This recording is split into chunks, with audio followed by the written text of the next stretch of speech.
bowl, I have 500 grams of strong bread flour sifted. I have 15 grams of ordinary table salt, and I'm putting in a dessert spoon of honey.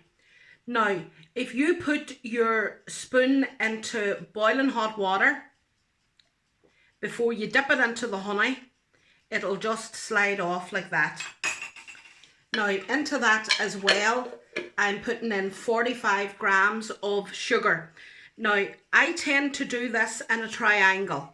So I have my salt at one side, my sugar at the other side, and now I'm putting in 23 grams of fresh yeast.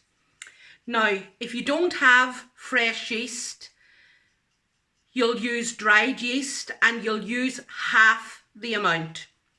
Now, another wee tip for fresh yeast is that the Polish shops sell it. At least they certainly do here in Ireland. So I'll assume it's the same in the UK. So if it's not readily available, you can get it in the Polish shop. And all you do, and it comes in wee 100-gram blocks, and it's handy. Whereas I would usually have bought kilo blocks, but I certainly wouldn't be using that much now. So I tend just to buy half a dozen at the wee Polish food shop, which is great and handy. Now, into that then, you want to put in 115 grams of softened butter. Now, when I say softened butter, you know, it's at room temperature. You know, don't be putting it in the microwave or don't be doing anything like that, just at room temperature. Now, that's that. And we just want to then turn on the machine. Once those dry ingredients and the butter are in, you want to put them in the mixer and let them mix and combine. It'll take a few minutes. And as I keep saying, you know, the process for this pastry, it is long and you really can't cut corners. You have to do every process, otherwise you won't have the right end result.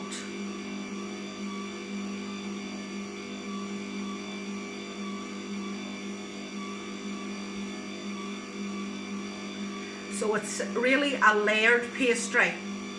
So all those layers, so you have many layers, and we get that through rolling it out and putting the butter between the layers. And then when the butter melts and the water evaporates, that's what gives you the rise, and it gives you the honeycomb look in the middle of your croissants. So I suppose, like everything, there's a science involved in it.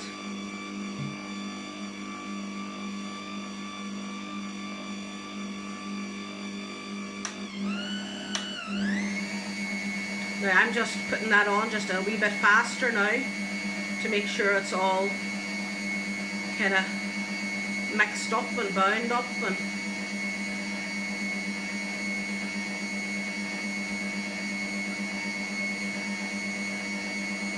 the first couple of times you do it, it can be a bit daunting and you think, jeepers, this is a wild process. But then you get into a bit of a system.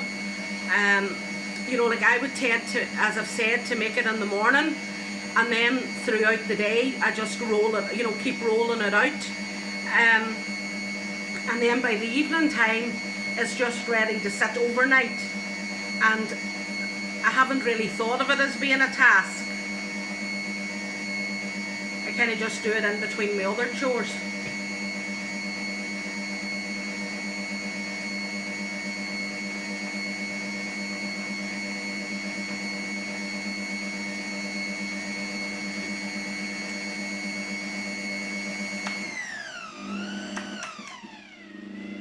Now, I'm just going to get this pie off now, and I'm just going to break it down from the sides.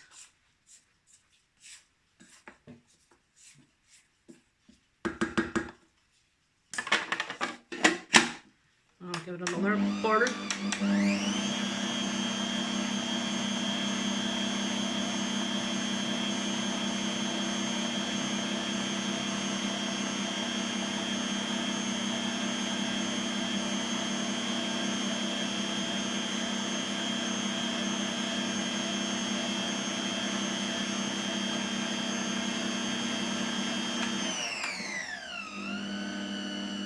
Now,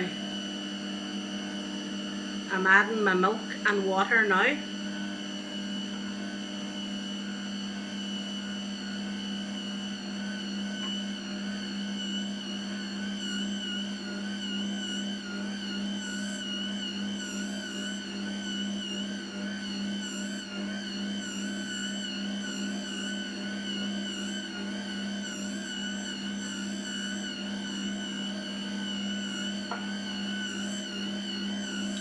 And you just want that now to combine until eventually it'll form a ball in the middle of your bowl.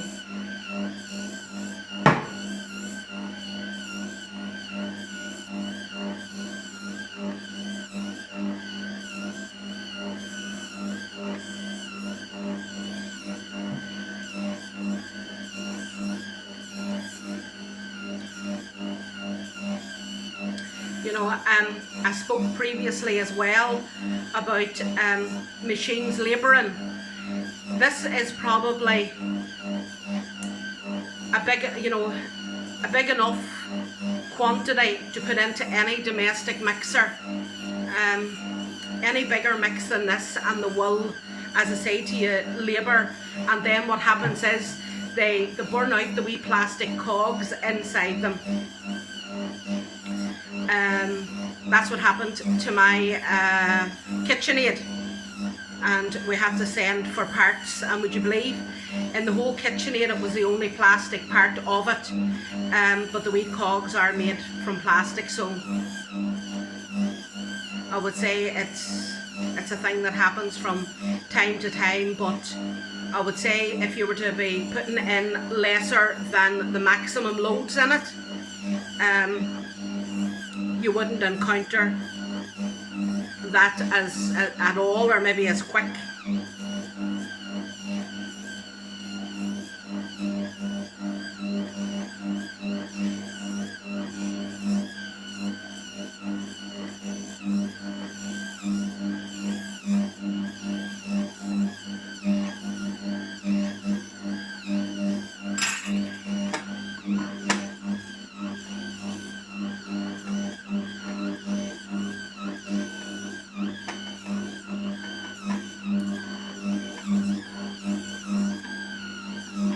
I'm just putting a wee bit of weight on that just to help the hook gather up what's left in the bottom of the bowl.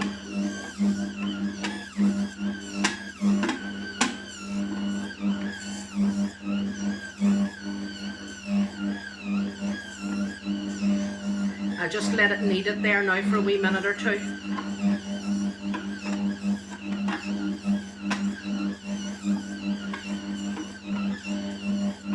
Now, when this is finished, then what I do is I'll take it out of the bowl and I'll wrap it in cling film.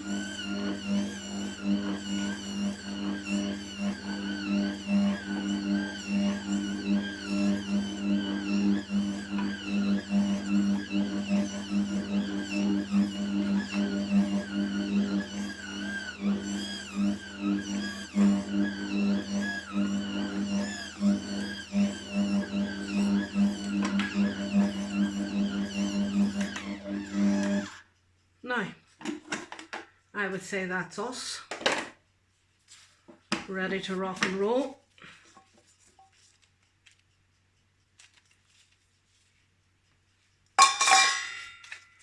And that's your pastry there now.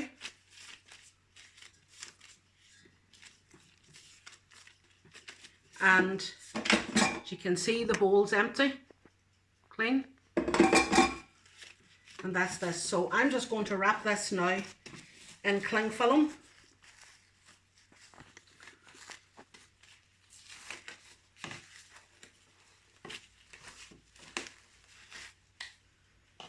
and I'm going to leave it in the fridge for a good half hour to chill and to give the butter time to harden up again inside it.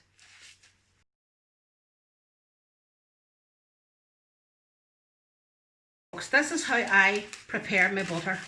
I find this a far handier, cleaner way. So basically what I do is I make an envelope out of my brown paper. So I put it half and half like that, and then I open it out like that, and I bring that to that, and I do that, and then I do the same at this side, like that, and then I fold it in then,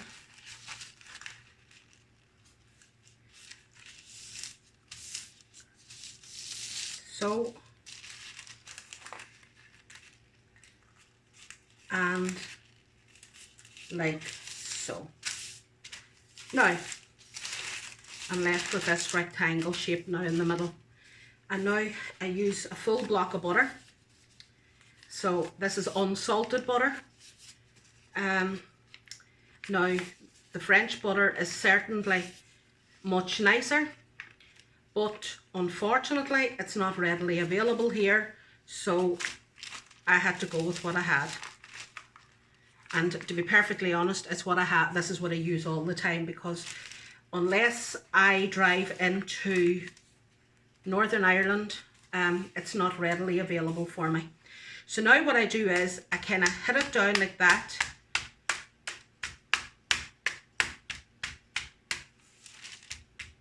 Now I get it out to my edges and I just snipe off the paper like that.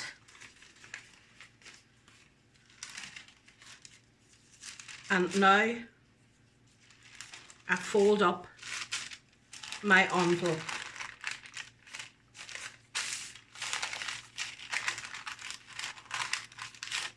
Yep.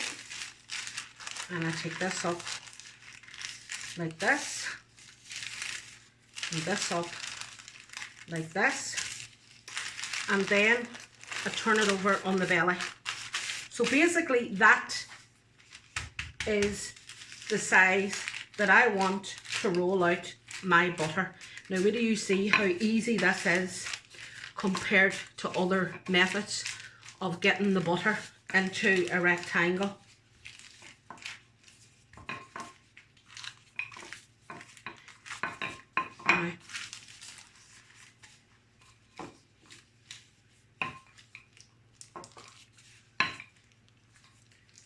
Now look at that, folks, just in a couple of wee minutes, and I have seen me in the past battering it and battering it. And now you need to put this into the fridge. Don't be tempted to put it into the freezer. Do not do that, because what will happen is it'll go far too hard, and then when you put it into your pastry, it'll all break up and it won't give you the effect of lamination that you require. So it's important that you just put it into the fridge, and for maybe the same until your pastry's cool. So whenever this is hardened up, when this is hardened again, your pastry will be ready. So just set that into the fridge, and you'll be able to take the two things out together and move on to the next process. Now I'm taking my pastry out of the fridge now, and I'm just going to lightly dust the counter. And as I say, you only want to lightly dust it, because if you put a lot of flour down, you're going to alter your recipe. Now this is my butter, and as you can see, it's hard again. Now I want to put this into the middle, so I want to get a guide of how big I want to roll it this way. And really, you know, I don't want to go much more that way. So I would say really that's as wide as I want to go that way.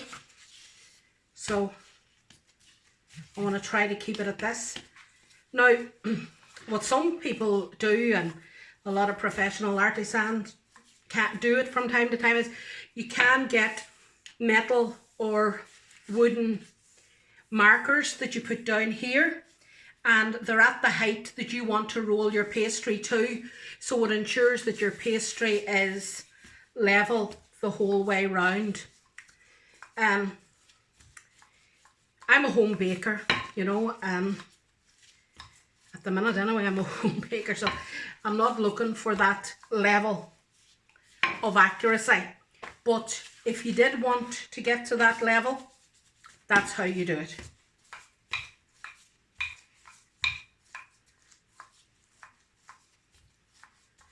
So we just keep rolling. And you know, I roll from the middle out, because if you roll from the middle out in the two directions, it gives you a more even roll. Now I would do the same regardless of what pastry I'm rolling, whether it's short crust or whatever. Now, so I'm keeping my length here, that's good there, so I'll just turn this round now and try to get a bit more now coming this way. So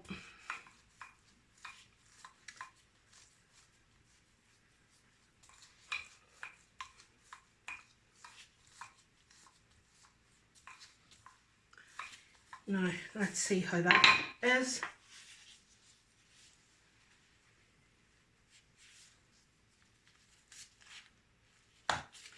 So what we want to do here, just want another wee bit more breadth there.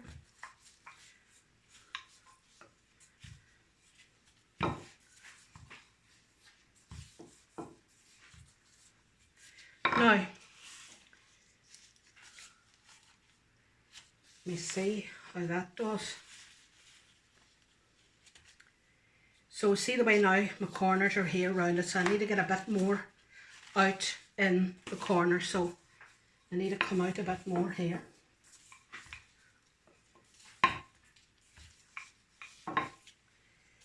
Now, yeah, that should be me. So I'll just square this off now.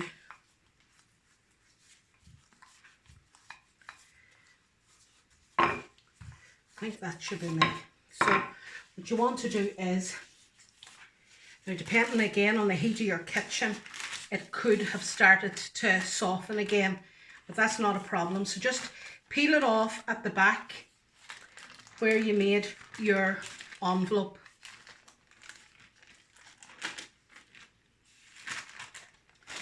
You know, the professional bakeries buy this butter already laminated in these, in much bigger sheets than this, but they buy it in like that. Now, just kind of pushing that butter out to my edges. Now see there now where I lost that bit, I'm just going to come back over with my greaseproof paper and just put my finger over the top of the paper, and that just leaves it back again. Now,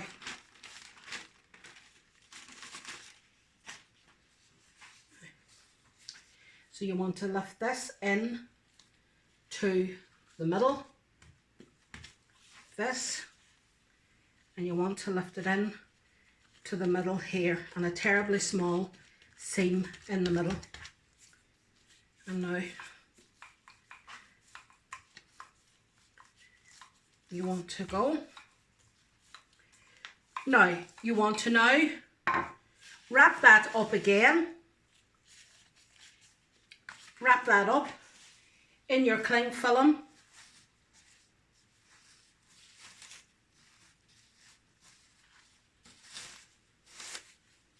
Now that's called a double book turn.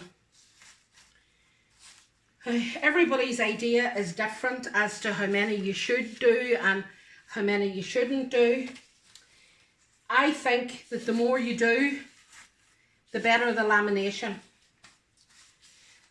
Within reason, of course. Now, you just want to make sure that's fully covered and you put it back in the fridge for a minimum of 30 minutes. I wouldn't leave it in longer than an hour, because if you leave it in longer than an hour, it can be that wee bit harder to roll out. So we'll put it back into the fridge. Now, that's my first pastry turn done. So as I was saying to you, you do it in quarter turns. So we've already done one. That's the shape it is. So now we're going to roll this out this way, and when we do our folds, we'll fold it the opposite way. And then the next time we'll be back to this way and back to this way. It's just a matter of getting the lamination in. So the more layers you have, the better the lamination.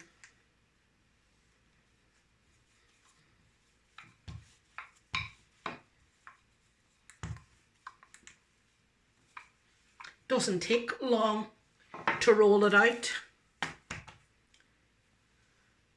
It's just, I suppose, you have a floured surface that's maybe a bit of a mess all day when you're coming and going with it.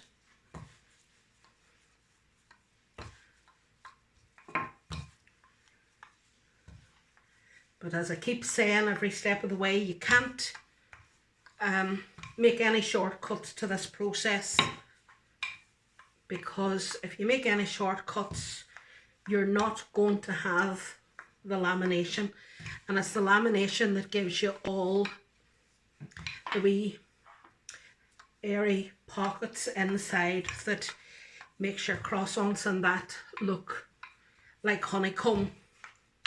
You don't see so much of that in the chocolat pan, because the chocolate kind of melts and weighs the pockets down a bit.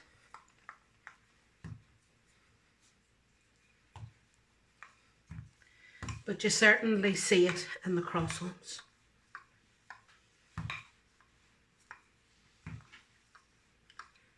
Now, some people do single book turns. A single book turn is where you just go over like this. Some people do a single book turn and then a double and then a single and then a double. I tend to do doubles because that's what works for me. So I just get my halfway mark there now, and I just go to here, to here. Now I'm just a bit short here on the corner, so I'm just going to come down a bit with that. So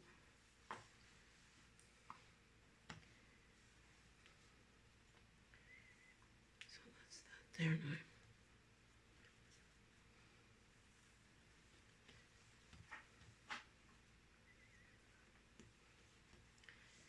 Just seal it, and that's it. Now you just want to put that back in again to the fridge, wrap it up and put it back in the fridge and take it out, and you do it twice, so 4 times in total you go over that process. This is it now, so it's coming out of the fridge. It's been in overnight, and that's how it looks. Now I'm going to cut mine in half because I'm going to use half of it for croissants, and I'm going to use the other half for the chocolate. That's the sort of lamination that you want to see in your pastry, if you can see all the different lines. So now keep it wrapped up all the time when you're not using, when you're not rolling it or you're not using it. You don't want any of it to get dry at any time. Now to roll out, folks. Now you want to put some flour on your counter. Now you only want a light dusting, of flour, because if you put too much flour on the counter. It's going to be incorporated into your product, into your dough, and it's going to make it different, you know. So you want to try your best to keep it in a rectangle. That's the aim of the game. So you just roll that way, and then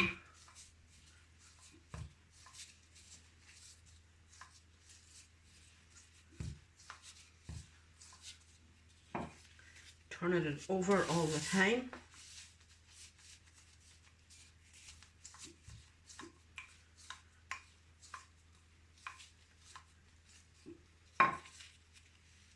Ready to go in to proof.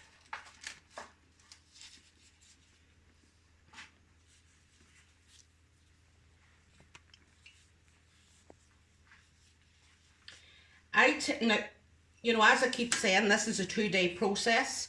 So I tend to make the pastry on the morning of the day before, and then I bake them on the following morning. And that suits me then. And then if I have any left over, what I do then is I make them into something savoury the next day, because you can't really make them savoury when they're fresh, unless you roll them out like a large vol au vent or something like that. Now that would work, but as for filling them in the middle like this, they work better when they're a day old, and then you can fill them with a cream cheese sauce and bacon and make jam buns or something like that. Now I'll start now on my next piece of pastry.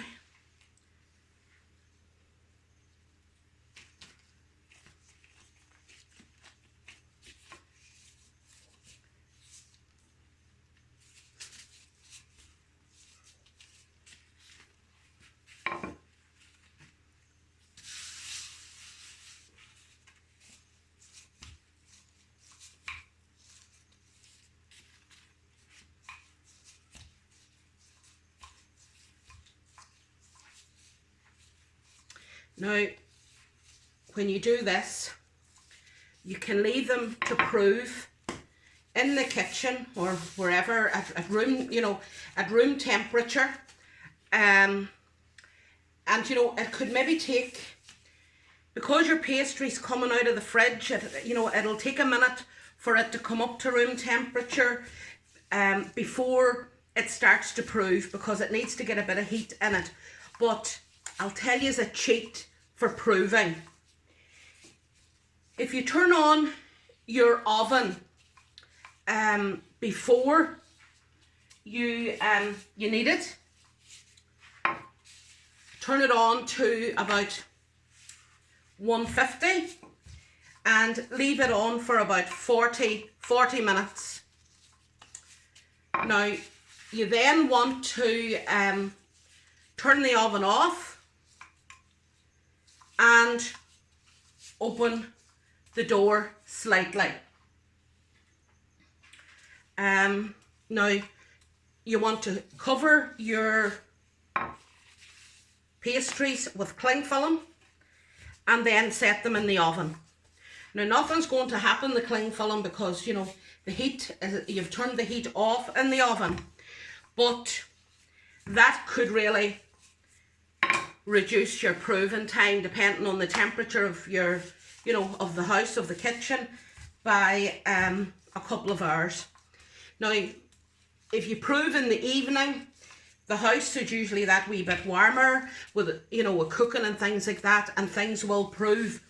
But because these are breakfast goods, or lunch, you know, you tend to want to be doing them just slightly earlier in the day.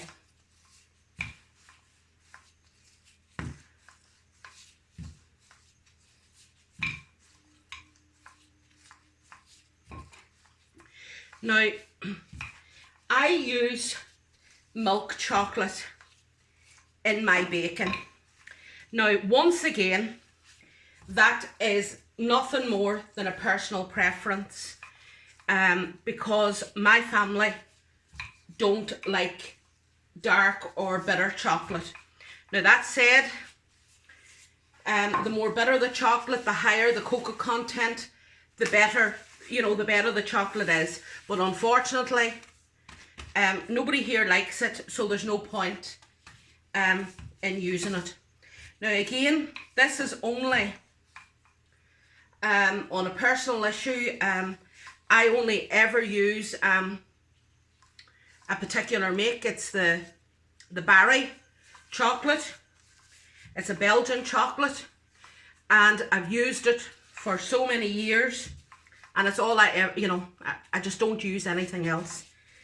The likes of your dairy milk chocolate and stuff like that really isn't suitable for cooking, because it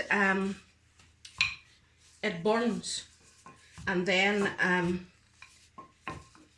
you know, you don't have such a nice taste, and it's very hard to, you know, it's very hard to melt smooth. Whereas this chocolate is much easier to temper. Like even there with tray bakes and stuff, I would never ever use anything other than this. And I'd say I haven't bought cooking chocolate in 25 or 30 years.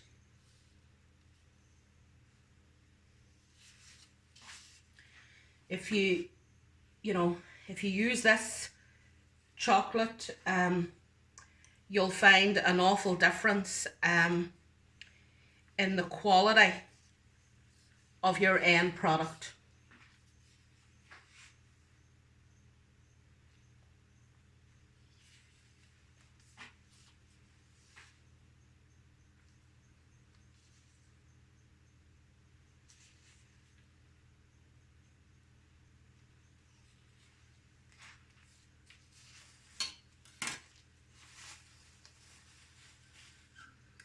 Now, as a guide, so it should be about 9 inches, I think. Yeah, 9 inches. So I'll make them 3 inches. I'll make each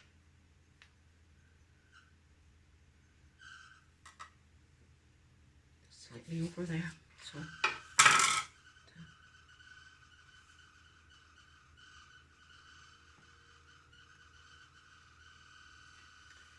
I'm winging this really, I suppose.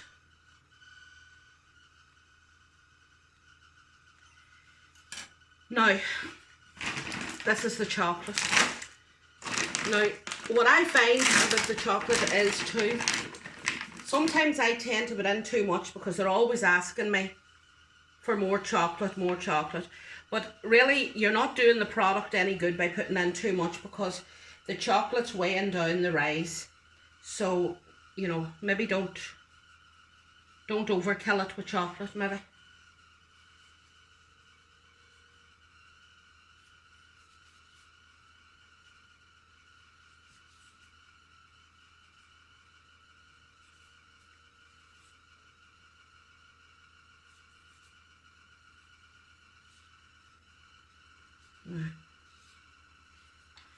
Now again, we'll have our water.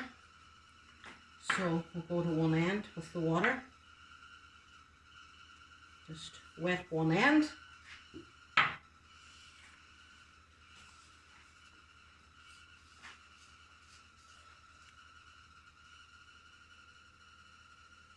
And just roll up. Try your best to keep it straight. It's not always possible. And then just put it on your tray. Again, I'm only using small trays because I'm just going to put these into the small side oven today. So I think I'll only put 2 of these on a tray to prove just in case they bleed into each other.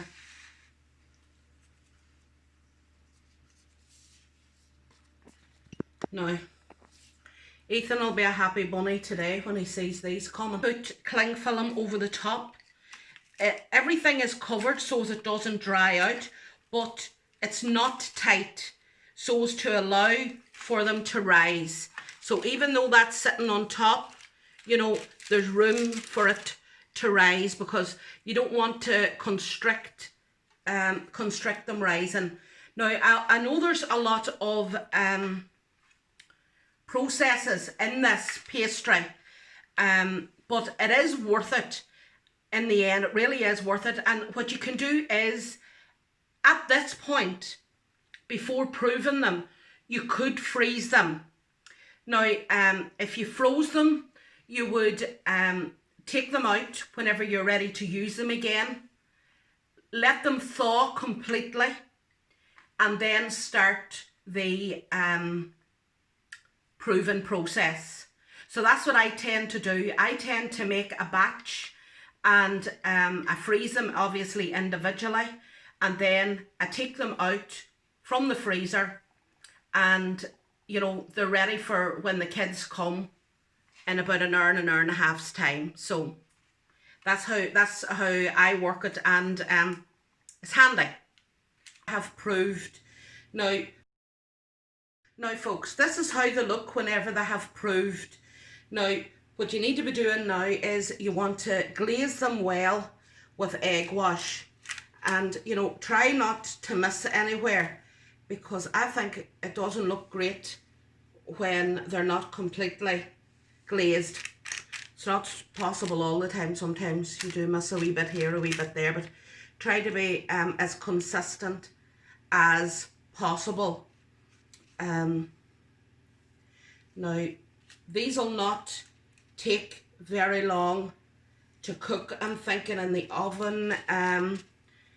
Again, you're probably looking like the scones the last day, you're probably looking at 12 minutes, I think, maybe 15, but it's funny, I don't usually measure things, and I'm not really great for timing them either. I tend to go on a wing because I'm doing it that long. But now we'll put the timer on today, and we'll see exactly how long it takes. But the secret now with these is that as soon as you get them, you know, get glazing as quick as you can, and get them into the oven as quick as you can, so as